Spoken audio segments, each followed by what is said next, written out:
everybody. Welcome back to the final session of the day and also, let's say, the second last session of the entire winter school. Well, in the last 4 days, we have had very intense discussion, and from these discussions, it has become very clear. There's a clear mandate and an understanding that both regions, Asia and Europe, need to work together to find ways to solutions to problems that are today transnational in nature and which require collaborative responses. But as we understand that working together also entails numerous challenges, and bringing out these challenges is what we are going to do in this panel today. On this context, I'm very happy to welcome both our panelists, Dr. Hwee, whom you've heard before during the inaugural address, and also our very old colleague from Bremen, with whom we've had long-standing ties, Professor Ulrike Liebert. Thank you very much, both of you, for accepting our invitation, and once again, a very warm welcome. Let me first begin the panel by introducing our panelists. Dr. Hwee is the director of the European Union Center in Singapore. She is also a senior research fellow at the Singapore Institute of International Affairs, adjunct fellow at the S. Rajaratnam School of International Studies, and adjunct faculty at the Singapore Management University. She has written extensively on EU-Asia relations and is a leading expert on this topic. Professor Liebert is currently a visiting fellow at the School of Transnational Governance at the European University Institute, based in Italy. For over 15 years, Professor Liebert has headed the Jean Monnet Center of Excellence for European Studies at University of Bremen in Germany. She's a political scientist, and her research includes European democracy, democratization process, and so on. She's published extensively on these topics. And with this introduction of the panelists, I would like to now begin the panel discussion with Levi, maybe first you. So Levi, you've very closely followed the entire trajectory of this complex relation between Europe and Asia. And when I say complex, it certainly means that there are underpinning challenges and limitations to it. If you could probably begin with telling us as to how do you see the entire changing global political context and how this seems to be shaping or impacting Europe. EU-Asia relations. We know that the world today that we're living in is much more complex, and as much as it is connected, it is also contested. The more integrated we are, the more fragmented also we are. So how does this entire multiplexicity of the global political world challenge EU-Asia relations, and in what ways do you see them challenging? So over to you, Levi, and then I'll move to Professor Liebert. Thank you, Priya, for the introduction, and a very good afternoon to all the participants. Very good to see all of you again.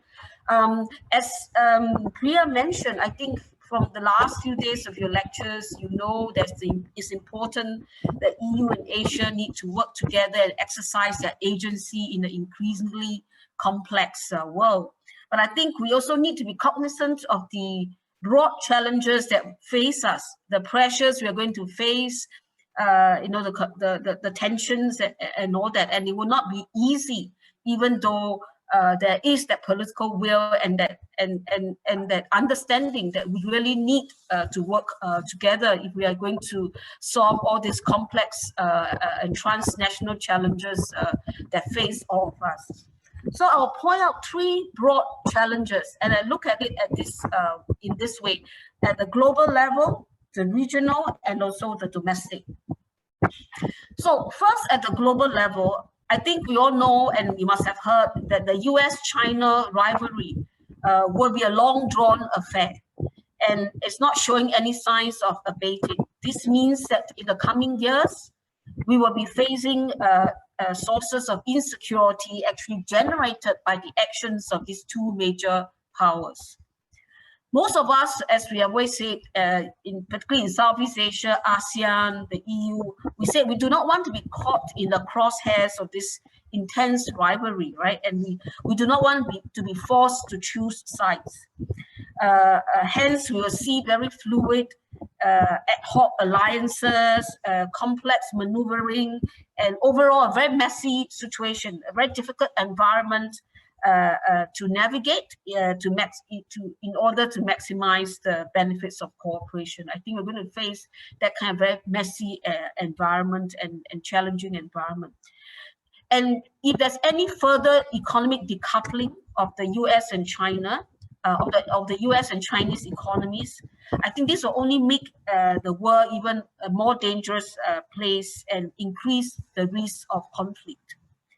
I think the best case scenario that we can hope for this, the situation between China and the US is one of an intense competition, but not this zero-sum rivalry, but a very intense competition with some guardrails, right? Guardrails to prevent actual direct conflict, which both sides, I think, know themselves that we would accept very heavy costs for both. So I hope that at least they will come to some sort of understanding and put in place some guardrails to manage that competition. I think both parties know that a direct conflict between the world's two largest economies and nuclear armed countries would be a lose-lose proposition and a tragedy for all. So the EU and Asian countries, I think, will see themselves increasingly under pressure from the US and China to pick sides. Although we will say we don't want to, but I think we'll be increasingly under some sort of pressure. Whether this intense pressure will lead the EU to truly build up its strategic autonomy, which is something that the EU has been talking about, and becoming a truly independent actor, is not clear. I think the signs are not that clear, although there's been a lot of discussion about strategic autonomy, European sovereignty, and the strategic compass that they are working on. The EU, after all, has 27 members, and there are still quite different threat perceptions and different priorities within the EU members, amongst the EU members. So I think this is the situation for the EU. At the same time, I think several Asian countries are already showing signs of perhaps leaning towards China. So if a Cold War 2.0 situation truly does emerge, then I think the potential for a much more productive and rewarding EU-Asia engagement would be reduced. So this is at the global level. At the regional level, I think we also have to understand the multipolarity of the Asian regional order. We have been talking about a multipolar world, but actually in Asia itself, it has been multipolar for a long time, right? Because there are so many different competing Asian powers. You have India, Japan, China. So it has always has been a multipolar regional order for some time. So EU's engagement with Asia, and I mentioned that in my earlier speech on Monday about the diversity of the region of Asia, right? So EU's engagement with Asia has to be nuanced and nimble at the same time. The EU would need to develop a multi-pronged, multi-layer, and multifaceted strategies for Asia. You cannot have a one-size-fits-all, right? And this requires EU to be really deeply knowledgeable, highly strategic, and equipped with early warning tools and situational awareness to constantly assess the political situation, the socio-economic, the dynamics in the region, the security calculations amongst the key Asian players, if they are going to reap the most out of its cooperation with Asia. So it requires EU to be really knowledgeable about the region, understanding the nuances, the dynamics, and the different security calculations. And again, I'm not so sure that the EU is that equipped to be able to fully understand the complexities of the region. The multipolarity of the regional order in Asia with competing centers of power will make cooperation with Asia, I think, a rather difficult minefield for the Europeans. Compounding the problem of complexities in Asia is that the EU's own regional environment is also becoming more tense and insecure, right? With Russia upping its ante in demanding its own sphere of influence, The EU also continues to face difficult internal divisions over migration issue, which will continue to be a challenge for the EU's cohesion. This meant that the EU might not have the bandwidth to fully engage a complex Asia and will have to pick and choose its priorities in that sense. In Asia ourselves, because several Asian countries still do not see the EU as a comprehensive actor or a real security and defense actor, right? And see instead of the EU still primarily as an economic actor, a big trading bloc. This mindset, I think, or perceptions among some of the Asian countries, I think, will constrain and limit the Asians' enthusiasm or attention, I think, in deepening cooperation with the EU. Last but not least, domestic politics. I think we know in many societies now we are facing political polarization, rising inequality, ethnic religious tensions within many of our societies. The rise of populist and protectionist parties arguing for the closing of borders and the use of social media for disinformation that has led to very tribal behavior. I think all these, of course, have been exacerbated by the pandemic. So instead of openness, I think many societies want to raise the drawbridges. So there's rising distrust, I think, leading to what I would call more transactional behavior, rather which is not very conducive for so-called long-term cooperation and engagement. So I think I see this as the broad challenges that will constrain EU-ASEAN, EU-Asia cooperation. And I'll just stop there, and we can have more discussions with the participants. Thank you, Levi, for outlining and breaking down your analysis of the challenges that EU-Asia will face presently, and of course continue to face in the future. While it's true that both Europe and Asia they're definitely caught in the entire crossfire of US-China rivalry, and we've discussed immensely in the last few days. I'll now come to Professor Liebert. Professor Liebert, one part of the analysis that Levi particularly presented, the domestic challenges, and I would like if you could throw light on how especially when you talk about the European Union, if you see the 21st century EU, the image of the 21st century EU is one that is riddled with crisis.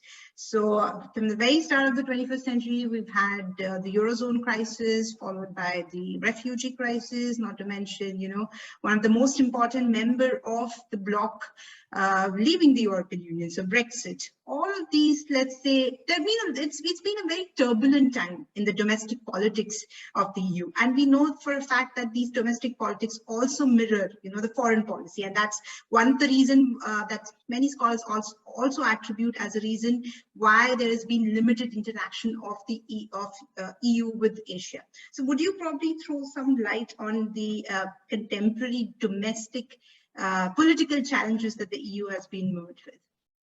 Over to you.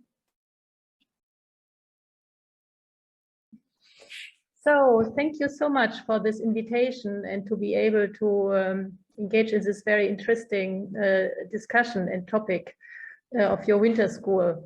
Many thanks to my colleagues Inamda, Meta Inamda and Priya Poojary, and I'm also very happy to meet Hwee, whom we haven't met before.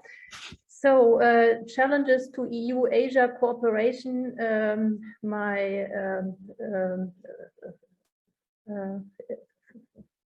Hwee has, if I may call you, Hwee has laid this out brilliantly and very clearly on at the three levels.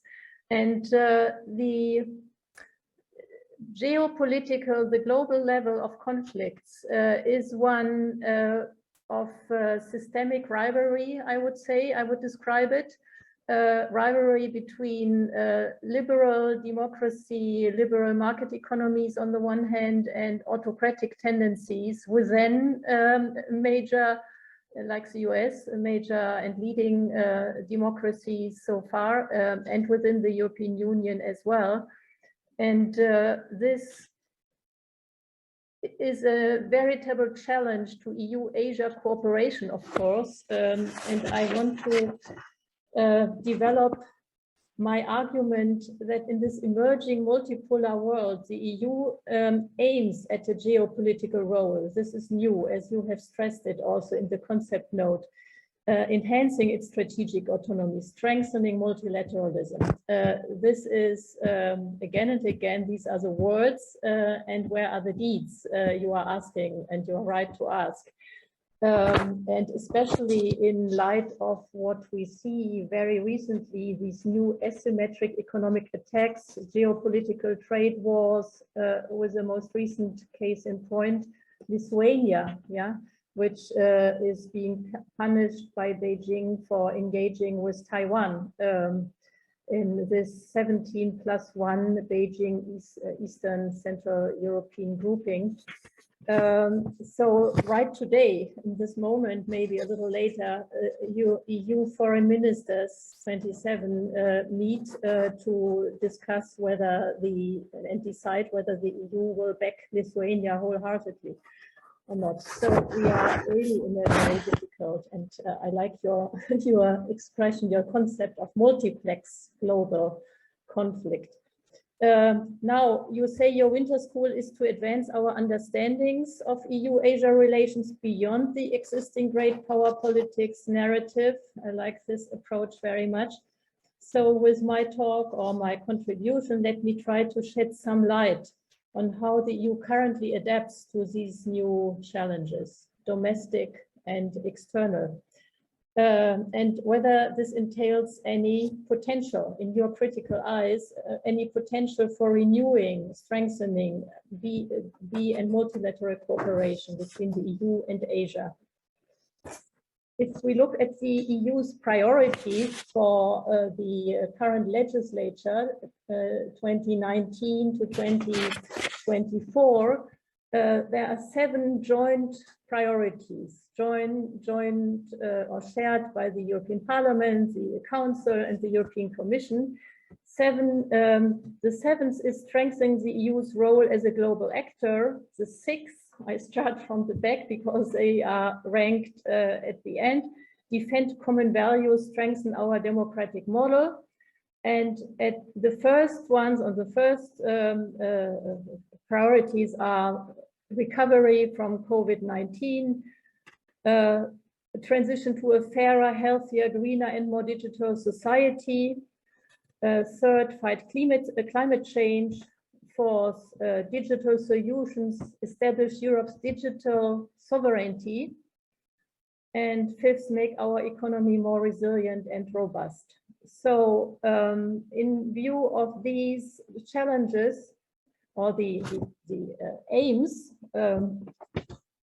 I argue that the last 2, defending common values, strengthening our democratic model, and strengthen the EU's role as a global actor are intrinsically linked to each other.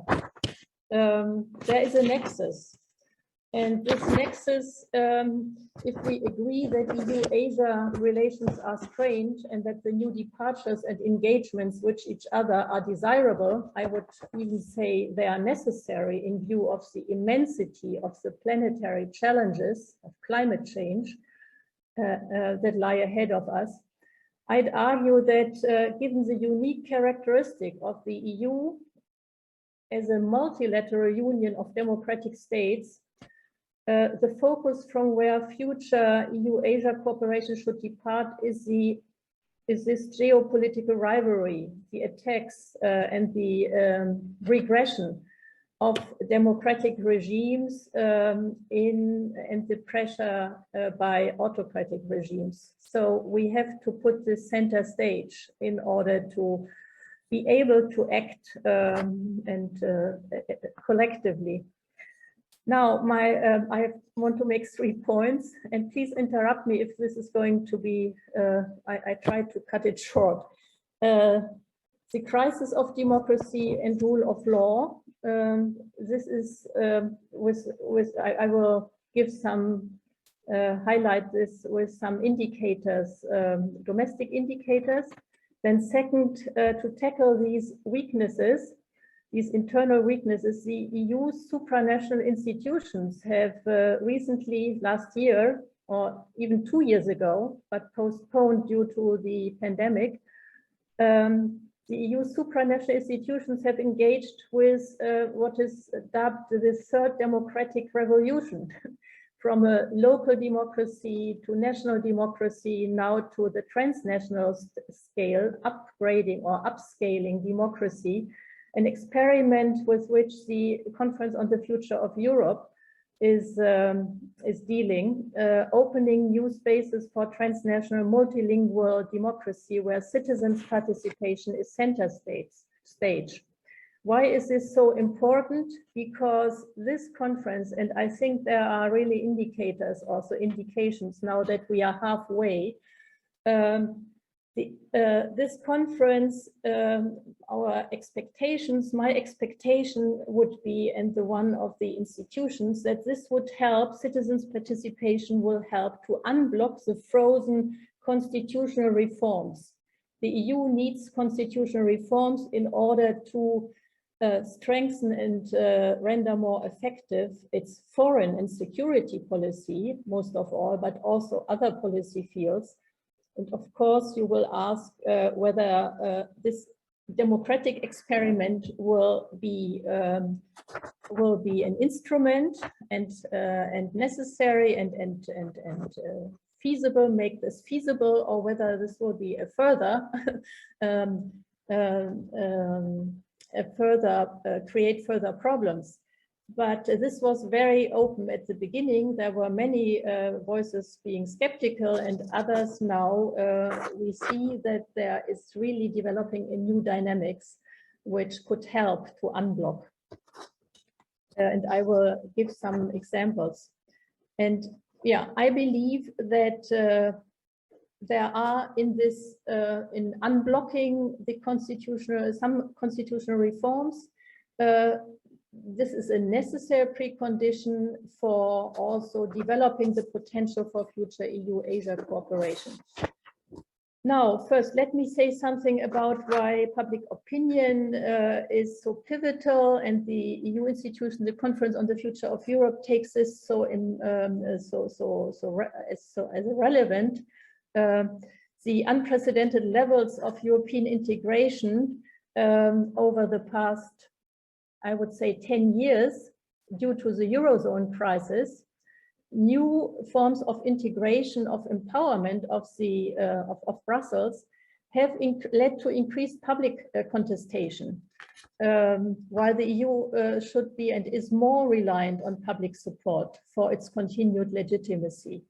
So, and the pandemic is another case in point. So these crises have led to an empowerment of the executive technocratic modes of governance and have weakened democratic representation, parliamentary powers, and so on. And so in this situation, a one-size-fits-all approach by Brussels, by the EU supranational approach to addressing Euroscepticism will likely not be successful, because the situations in the member states are quite different also. So the EU would need a more diverse approach and flexible approach to European integration if it wants to go forward. One of the diversity, the increasing diversity refers to EU's respect for democracy, human rights, and the rule of law. This is, as you will recall, one of the fundamental assets of European Union treaties. They build on democracy, human rights, rule of law, minority rights, and so on. But if we look at the EU 28, still with the UK in 2018, only 34% thought that this is really the EU's main asset.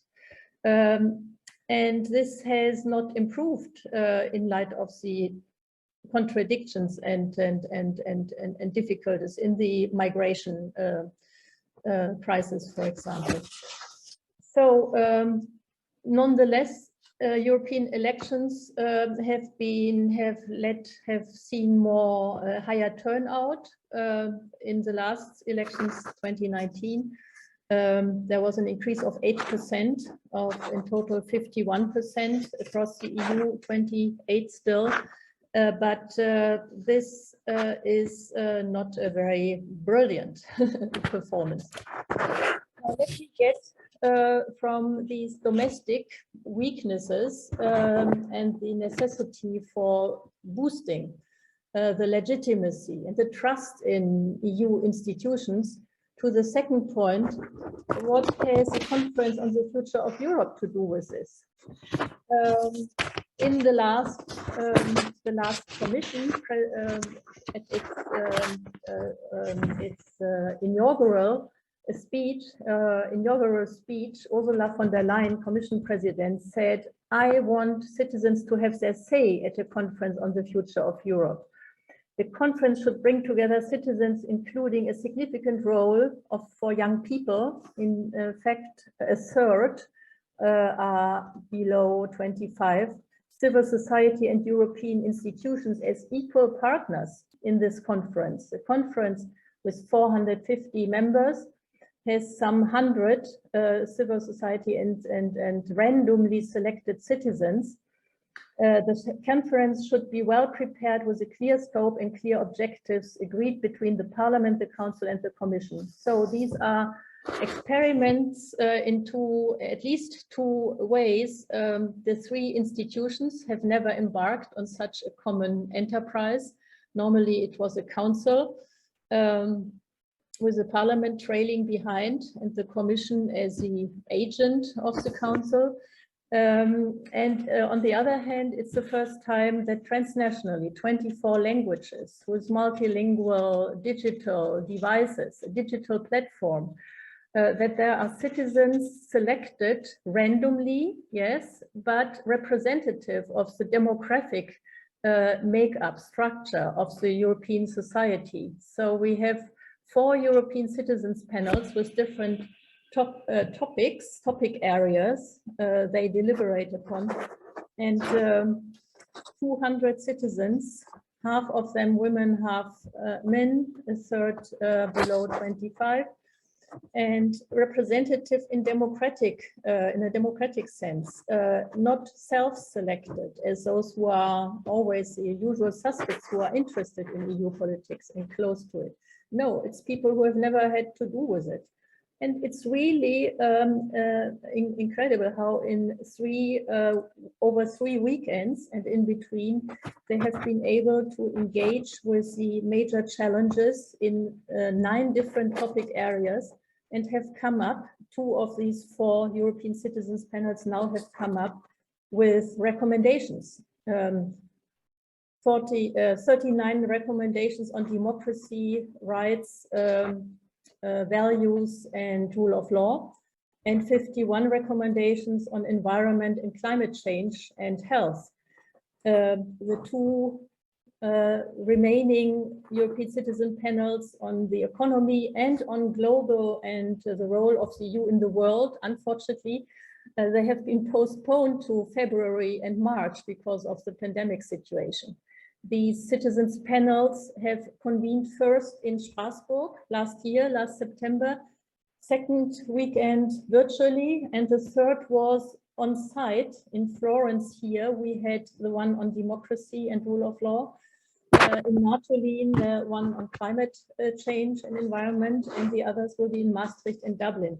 So unfortunately, I can't present you with the top. When I received the invitation, I thought I would be able to provide you with some results of the Citizens Conference on the EU's global role. But in the meetings they held so far, I have been involved as an observer with a group here at the EUI.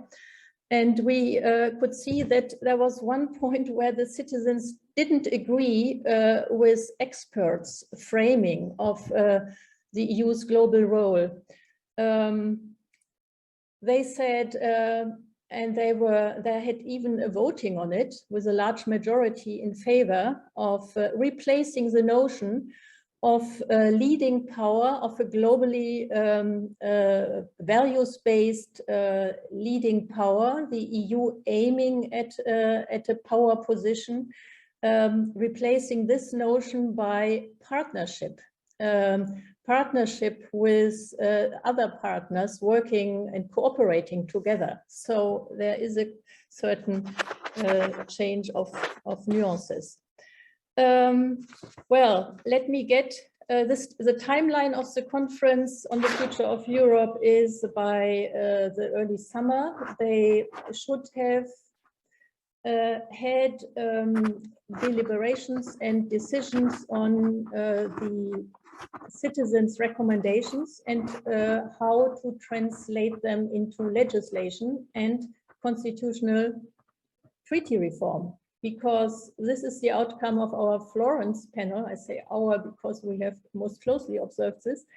The citizens, they plead in favor of opening the constitutional question again, and they plea for doing important reforms that would strengthen the actorness of the European Union. So replacing unanimity voting procedures throughout the policy fields by majority, qualified majority. This would, of course, have a very important impact on foreign policy, on EU-Asia relations. Let me get to some to this constitutional question a little bit more in depth. It's what the citizens plea and advocate, and what the European Parliament has been supporting and developing over the past years. Value-based strategic sovereignty is one of the key aims. There is even the recommendation to develop the EU into a European federal state, not over the next 5 years, but on the medium and longer range. Changing the vertical division of competences in favor of new competences for the EU, or shared competences like health, fighting the pandemics. Balancing the horizontal division of powers, empowering the European Parliament, giving it legislative initiative, which the Commission had so far. EU treaty reforms, as I already mentioned, European democracy, it has been dubbed.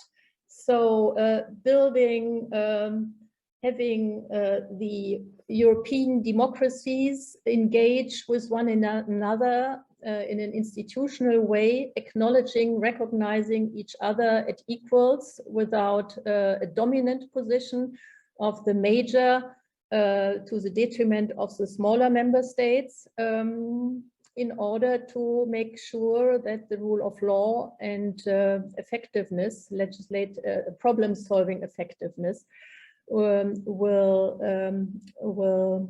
be secured. So let me finish. Are there new potentials and promises for future EU-Asia cooperation? Of course, we have to wait for what the outcome of this process will be. The responses by the European parliamentary committees who have dealt and discussed yesterday the recommendations 39 and 51 by the two citizens panels have been very positive. So if EU citizens and the EU joins them in departing from an ambitious EU normative power ideal, which so far has been still around, and really do a realistic shift from normative power to cooperative partnership, I think it would be feasible and make sense to complement the core issues of EU's relations with Indo-Pacific partners, so far trade and investment, connectivity, climate change, human security, by another set of commitments to sustainable democracy. Sustainable democracy in transnational civic fora, or promoted by establishing transnational civic fora.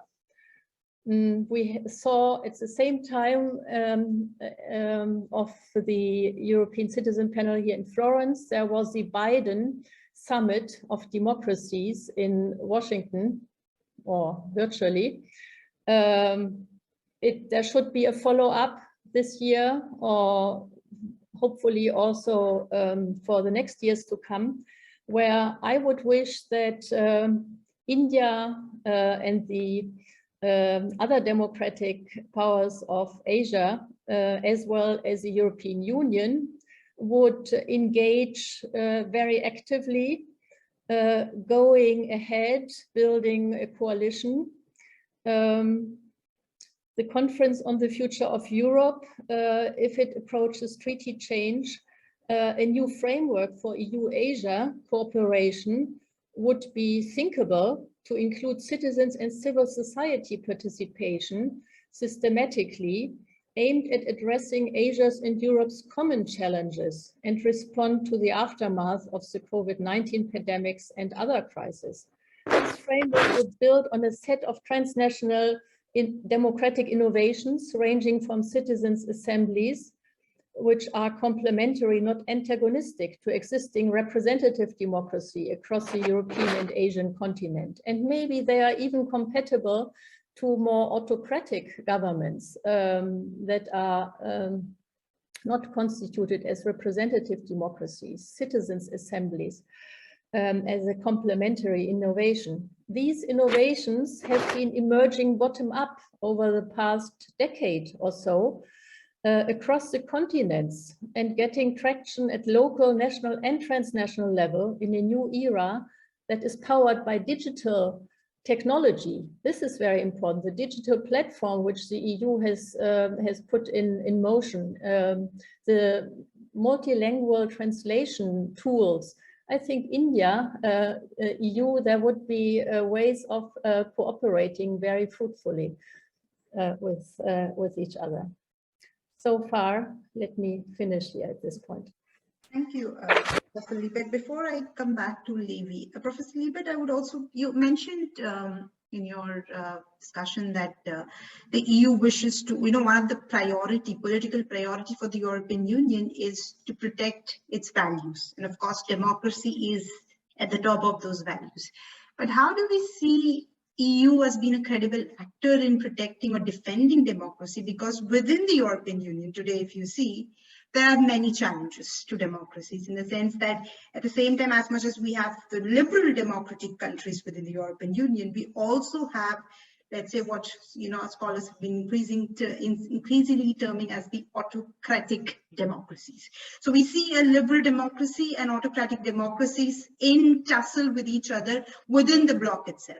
So doesn't that, so how do you see this? And of course, this is also the very rise of populism that's spreading across the European Union. How do you see these two, let's say, waves impacting or challenging EU's activeness as, a defender of democracy and the rule of law? If you could throw maybe 5 minutes, if you could spend, giving us this insight, and then I'll move to Levi. Thank you. Yeah, no, you are right. I see it. I share your view, and most of us share this view that the EU's credibility and legitimacy as a democratic polity, as a democratic partner in interregional relations, its credibility is shaken, is weakened.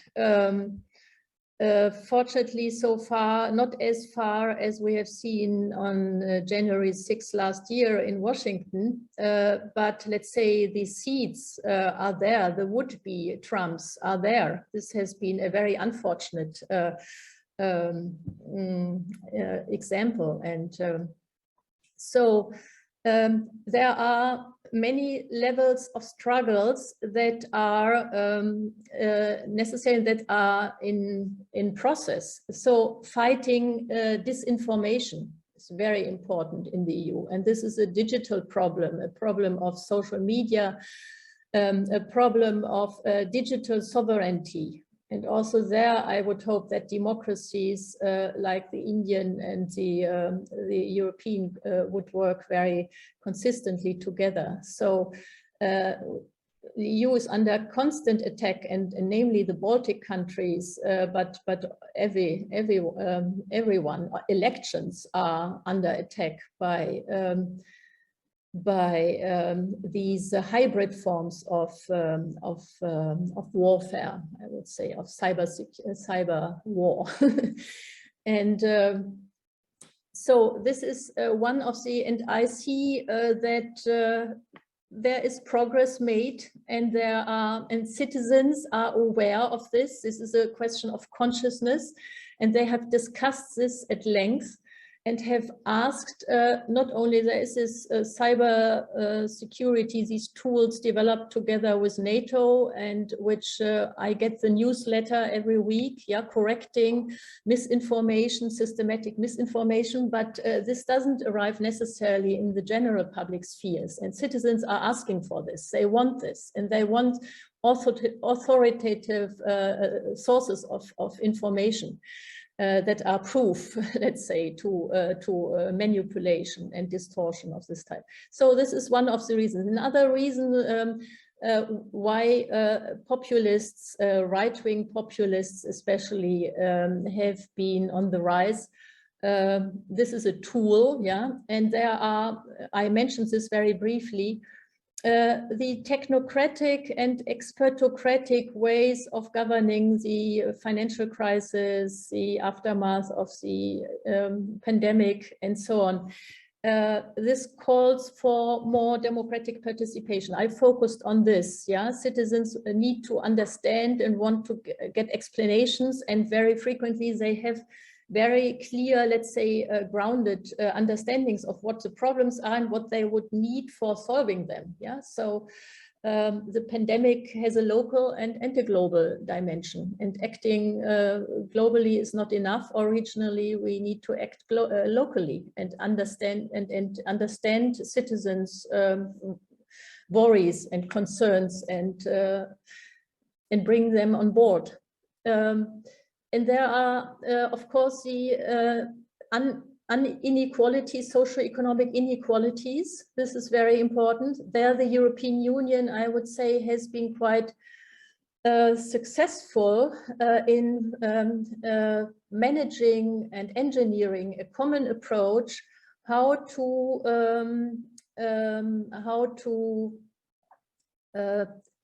doing something which during the financial crisis has been utterly despised, to create EU bonds in order to finance the recovery in the EU member states. So there is really 750 billions of euro which are spent on recovery. It's not as much as the US did, but it's sizable. And this has led that, for example, here in Italy, where right-wing populism was very strong, they are tamed now. They have been tamed. And who is the Prime Minister of Italy? It's Mario Draghi, who is not a party politician, but a very reasonable and former European Central Bank president.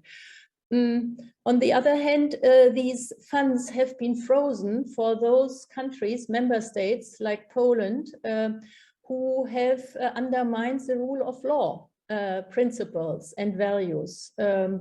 So linked to the budget, there is the common, not unanimity, but a large majority of the member states, and here they could decide with majority that to benefit from common goods like the recovery funds, the rule of law is a condition that needs to be in place in the member states. Otherwise, the doors would be open for corruption and partitocratic nepotism and so on. So, and this is utterly detested by the Polish members of the European Parliament, for example, saying, oh, the EU is undermining its treaties.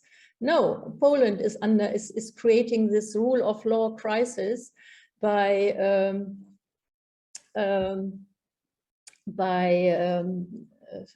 many measures, starting with media freedoms, but especially also with the judicial reforms that have made the Polish judges, dependent on the government, on the government majority, which is impossible in a democracy where rule of law and democratic institutions need to be checks and balances. So these are, let's say, little nitty-gritty internal ways of dealing with, and then we see Orban in Hungary, for example, the major and the trailblazer for these autocratic tendencies, for the illiberal democracy. He hasn't, his chances to be re-elected are not great. And there is an opposition which is building up. And let's see if perhaps this problem will be solved in an electoral way. He has certainly benefited, Orban. His power expansion has benefited from EU funding tremendously. And so with the conditionality decision by the on EU budget and the recovery funds, this is a valuable, very important instrument. How this boosting of autocrats has been cut. Yeah, there are many other aspects of right-wing attacks to the EU's democratic credibility, but I would stop here for the moment. Thank you so much. And some of the challenges that you pointed out are also something that we see in Asia as well. So I now move to Levi. Levi, so far we've discussed extensively about on the political, geopolitical challenges that is impacting EU-Asia relations, but I think one also needs to look at their relations from a cultural lens as well.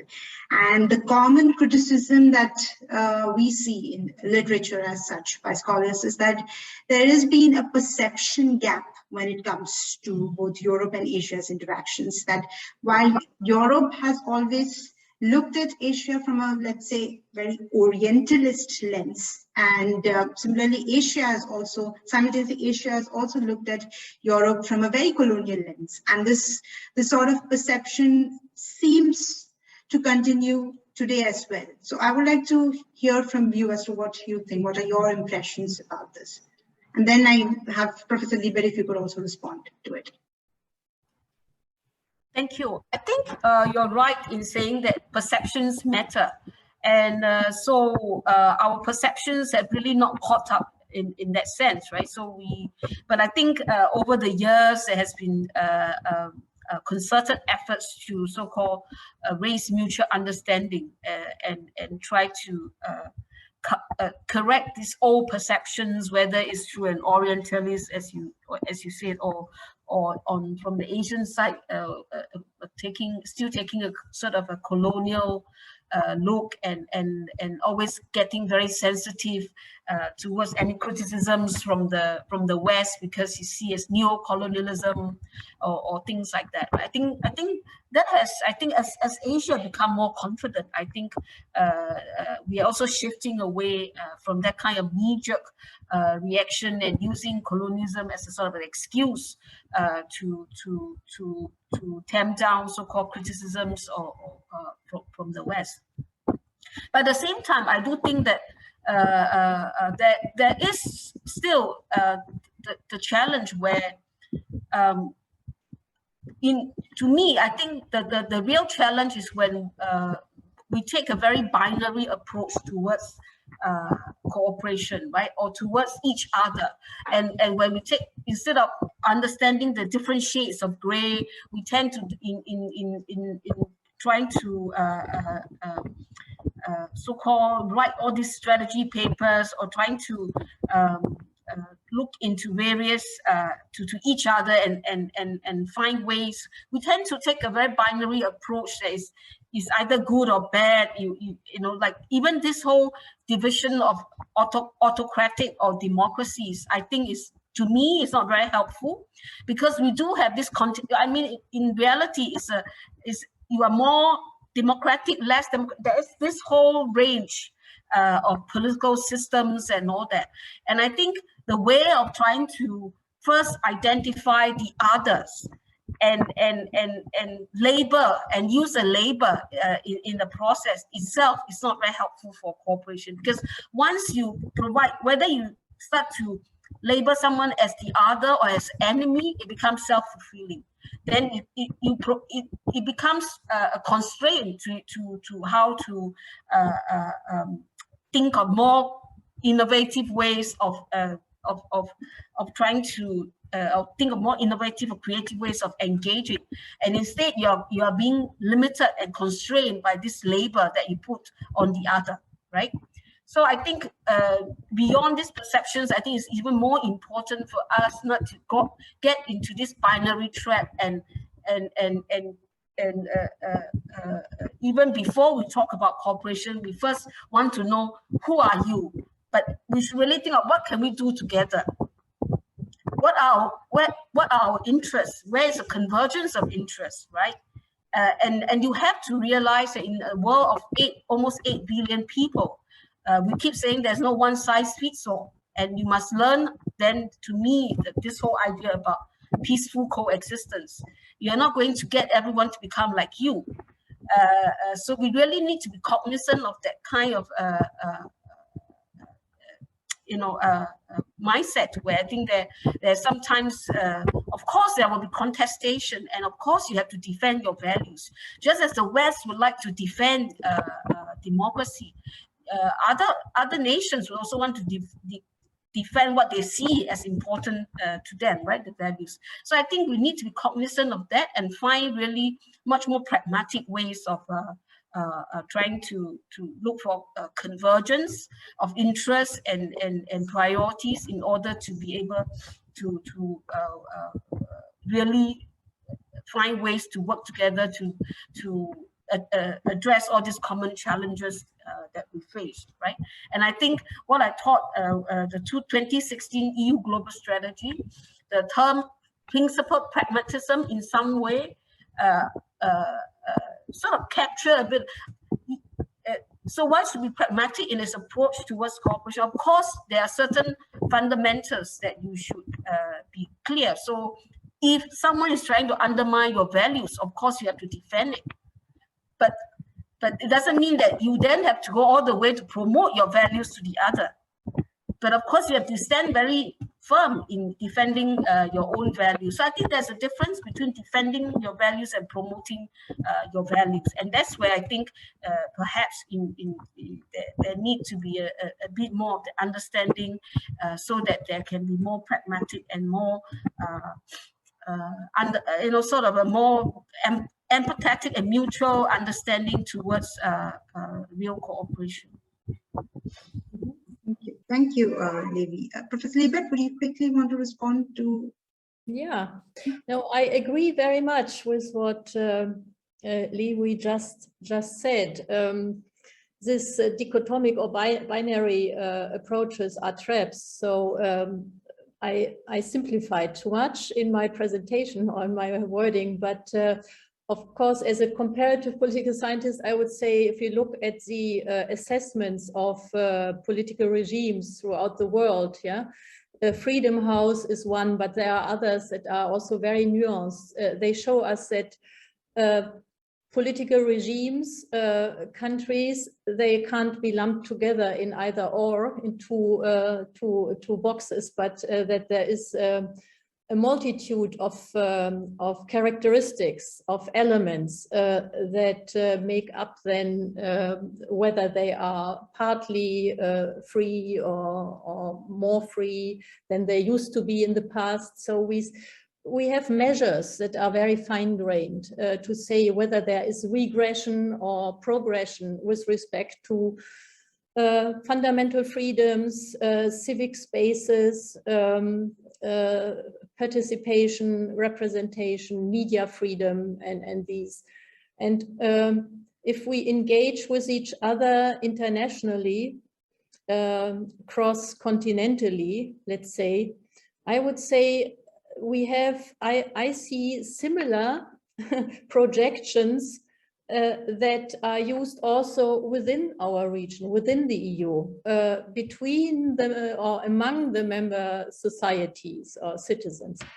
It's a way of simplifying, cutting short very complex situations. And the citizens who have met in these European citizens panels at the end, when they gave their feedback, it was really moving how they said for the first time in their lives, they had the chance to be together over 3 days and talk intensively and understand people from the other countries who are different in language and also in culture within Europe. There are quite striking also cultural differences, but it's to say at the end they found out we have very similar challenges and problems we want and need to solve, yeah, and concerns. And this is why I would champion also for EU-Asia relations this citizen focused level of engagement, not having summits exclusively to define what the stakes are, what is convergence, what are the interests of one nation or another, but have the very pragmatic, I would say, view and contribution of citizens. And have them also have a say, give them a voice to say what they want to do together. And I think we would be surprised, yeah, as experts and the politicians, they are really surprised what sensible, common sense kinds of proposals have come out of this process and procedure.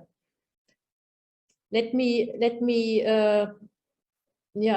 therefore emphasize maybe a reframing of EU-Asia relations in these terms without teaching, without the ambition of lecturing others about democratic values, but sharing democratic, say, experiences in very different ways. I think we could learn and benefit very much from what India has been experimenting with regarding gender quota, for example, many years ago, being ahead of Europe, but also other kinds of maybe innovations which we are not aware of, which don't make it to the headlines.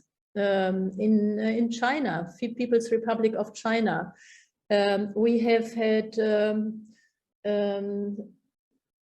a Chinese political scientist who has written books on democracy is a good thing, the value of civil society, and showing us at the local level what kinds of consultations they have practiced there.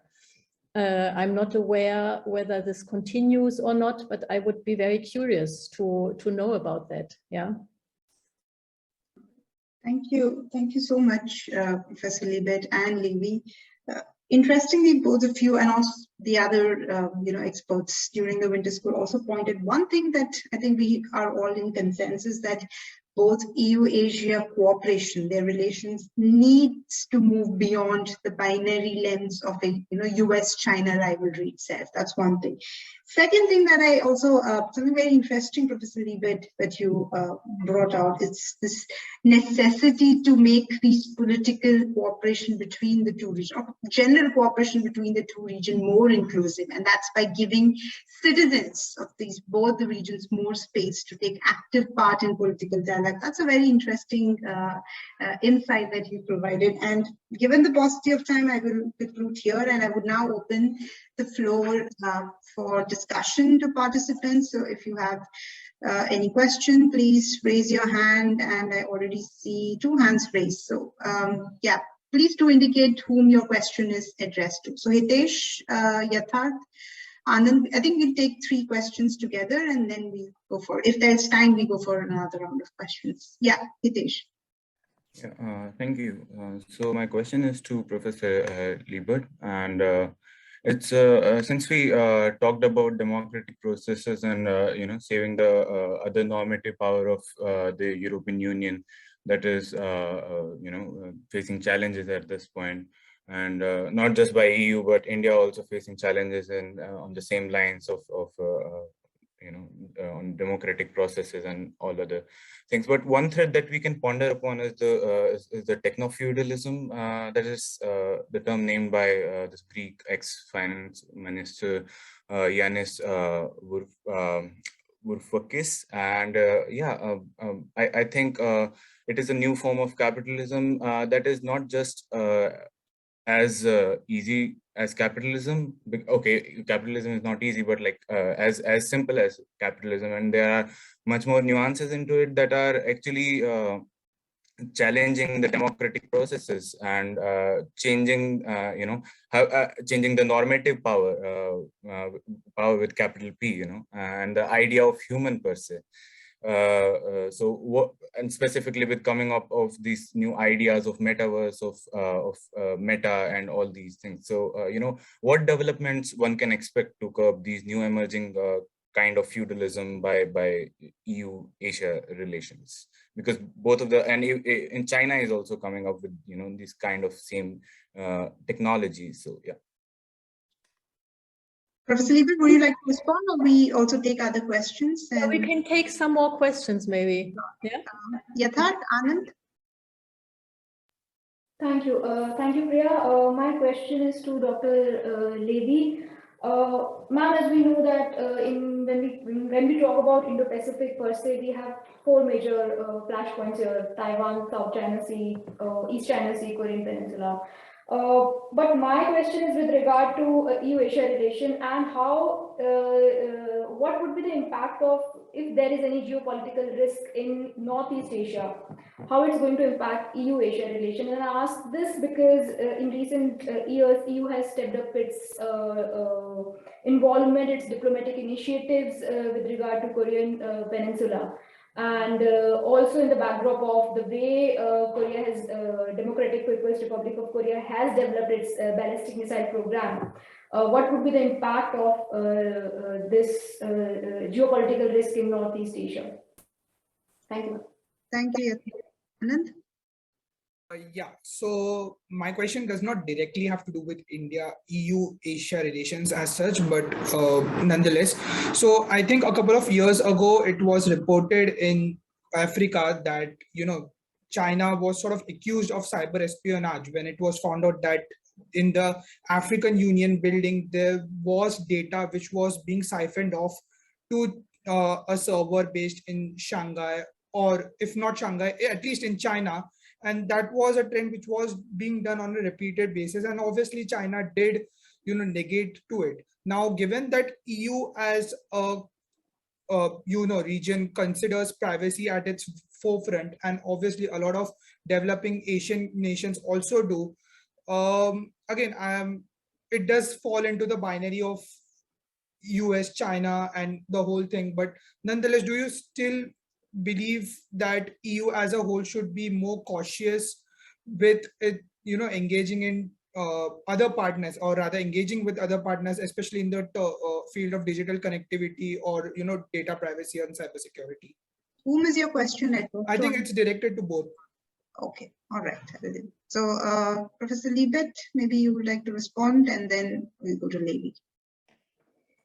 Yeah, no, I'm quite aware of Yanis Varoufakis' writing and thinking, critical thinking, and I think he has had quite a few valuable points. When he was a finance minister of Greece during the financial crisis, he had insights into the workings of how the EU dealt ad hoc with this financial crisis and the euro crisis, coming up and empowering the Eurogroup, which was an informal and is an informal institution, which is not laid down in the treaties, not regulated by the EU treaties, but this meeting of the finance ministers having the power to decide so far-reaching programs, yeah, or and conditions for countries, member states in financial crisis or threatened by bankruptcy, by state bankruptcy. So he was right in saying this was all very much informal, and there was a domination of Germany, and at the end we had and we saw that it was avoided and prevented to have Greece exit the Eurozone. This was something which the German finance minister at those times wanted to do. And of course, this was very threatening. But fortunately, the German Prime Minister, Chancellor Merkel, together with the back then French Ministry of Economics, Macron, and others, they really turned this around, and they kept Greece in the Eurozone. But nevertheless, there is a lot which needs to be reformed to make the Eurozone also sustainable and resilient to further crisis. Anyhow, having said this, I think the EU has gone some way in democratizing and rendering the Eurogroup more accountable to the Parliament, the European Parliament, and national parliaments also. So the criticism of techno-feudalists, having technocrats in a feudal, pre-democratic way decide on the fate of entire nations or Europe, I think this was a metaphor for the EU acting at the heights of a crisis for which it was not prepared at all. Yeah, the euro was a good weather invention, construction, but now the lessons have been drawn from this crisis. And as Jean Monnet already said, and I think he was right, the EU has the potential to grow from a crisis, to grow better and improve from crisis. And this financial crisis is one. It's not completely solved with respect to future financial crisis, but banks are much better now secured and so on. So I would say I don't see that this is a challenge to the normative power Europe. Rather, it would be experts. We have expert consultancy at any level, at national levels. Germany has 1,000 expert groups, yeah, advising the government. This is not transparent. This is not really visible to the public. And sometimes governments, they don't take care of the advices of their experts, who are highly, highly paid also. But anyhow, I think this is an area of transparency and of democratizing and counterbalancing technocratic power, which is important, remains an important point, but not to the extent to which you have quoted Yanis Varoufakis. Thank you. Levi, would you like to respond to Yatharth and Anand's question? So I think your question is concerning the situation in Northeast Asia and how that would impact EU-Asia relations as a whole, right? So I think the situation in Northeast Asia in particular now, recently with the tensions, with the provocation with regards to Taiwan, to me is one of the key it will be a hot spot. You know, Taiwan has become a contentious issue after the issue over Lithuania allowing Taiwan to use its name as for its diplomatic representation, and then of course caused a spiral of confrontation with China, and then in turn European parliamentarians you know, so-called doing a trip to Taiwan. So I think Taiwan would be a hot spot in terms of tensions, and that would, of course, I think, will have a serious impact on EU-Asia relations. I think in most, I don't know about all, but I think most Asian countries are much more in tune with the of course you can say how far that will. I think in terms of recognizing this one China principle and the idea that Taiwan is an issue that that should be solved by the Taiwanese and the Chinese, right? And with as little provocation from the outside as possible. I think most Asians, I would say, would subscribe to that view, and I think we see the current sort of push by the Americans, and to some extent now some of the other politicians from Europe are jumping into this as a dangerous sign for relations, for the stability of Asia. So this is one point that I will make. On the Korean Peninsula, I think unfortunately in the 1990s, EU was actually involved in the KEDO, right? I think it was called the Korean Energy Development Organization. But this, unfortunately, I think their role has been sort of they have not really continued to play an active role, and so much so that I think they are not a real player when it comes to offering any solutions or any possible idea or solutions to the Korean Peninsula. This is a really, if you look at the 6-party talks, and the EU is not in there. So I think, of course, if the EU felt that this is an important issue, they might want to start.